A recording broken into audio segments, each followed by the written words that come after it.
கல்யாண பொருத்தம் 10 பொருத்தம் 15 பொருத்தம் 25 பொருத்தம் இதெல்லாம் இருக்கு இல்லையா, இதெல்லாம் வந்து ஃபுல் ஃபேக். என்னடா சார் இப்படி சொல்றாரு, காலகாலமா கல்யாணத்துக்கு பொருத்தம் பார்த்தாங்களே சொல்ல, அந்த மாதிரி ஒண்ணு இல்லவே இல்லை. இதுதான் உண்மை. இந்த உண்மையை சொல்றதுக்கு எனக்கு எல்லா தைரியமும் இருக்கு. ஜோதிட சாஸ்திரத்தை பொறுத்த வரைக்கும் 10 பொருத்தம் என்பது பொய்யானது. 10க்கு 10 பொருத்தம் பொருந்தி கல்யாணம் பண்ணி வச்சு 10 நாள்ல விவாகரத்து ஆகக்கூடிய தம்பதி நேரம் நம்ம பார்க்கணும். ஆனா ஜோதிட சாஸ்திரத்துல கல்யாணத்துக்கு எப்படி திருமண பொருத்தம் பார்க்கணும் அப்படிங்கறத சொல்லியிருக்காங்க. இவங்க சொல்லக்கூடிய வழியில சொல்லல.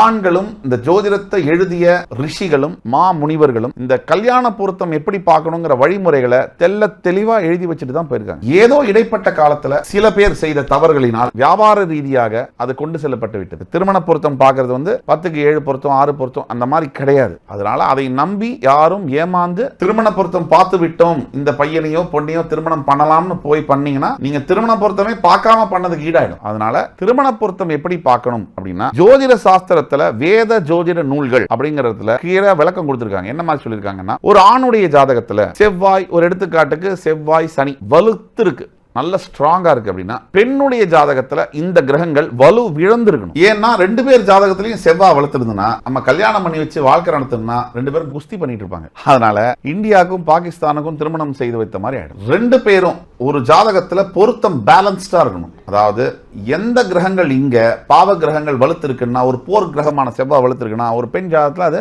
வலு விழுந்திருக்கணும். ஒரு பெண் ஜாதகத்துல சனி செவ்வாய் வலுத்து இருக்குன்னா ஆண் ஜாதகத்துல அது வலு விழுந்திருக்கணும்.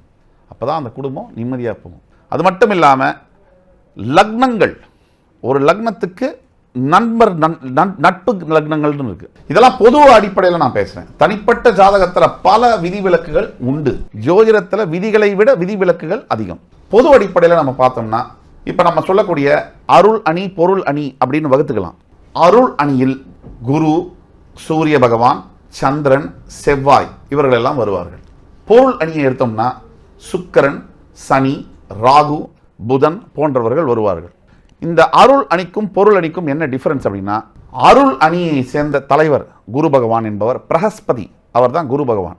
அவர் இந்த உலகத்தில் உள்ள மனிதர்களை எல்லாம் ஆசையிலிருந்து வெறுத்து டிட்டாச்மெண்ட் அப்படிங்கிற பயணத்தை நோக்கி போக வைப்பார். சுக்கிரன் அணி அசுரர்களின் குருவான சுக்கராச்சாரியார், அவருடைய அணி தான் சுக்கிர அணி, பொருள் அணி என்று சொல்லப்படுகிறது. சுக்கிரன், சனி, ராகு, புதன் இந்த கிரகங்கள் எல்லாம் ஒரு மனிதனை பொருள் அத்தனைக்கும் ஆசைப்பட வைக்கும். ஆசைப்பட வைத்து அதன் மூலியமாக ஒரு பாடத்தை சொல்லி கற்பிக்கும். இதுதான் இதுக்குள்ள தாத்பரியங்கள். நீங்க கேட்ட கேள்வி, எந்த பெண் ராசி எந்த ஆண் ராசிகள் பொருந்தும்னு கேட்டீங்க. நான் எப்படி சொல்றதுன்னா, உண்மையான அடிப்படையில் சொன்னா அப்படி ஒரு இந்தந்த ராசிக்கு இந்த ராசிகள் மட்டும்தான் பொருந்தும்னு சொல்ல முடியாது. ஜாதகத்தில் இருக்கக்கூடிய நெளிவு சுழிவுகள் என்பது இன்ஃபைனைட் காம்பினேஷன்ஸ். ஜாதகத்தில் இருக்கக்கூடிய நெளிவு சுழிவுகள் என்பது இன்ஃபைனைட்டான பர்முடேஷன் காம்பினேஷன்ல இருக்கும்.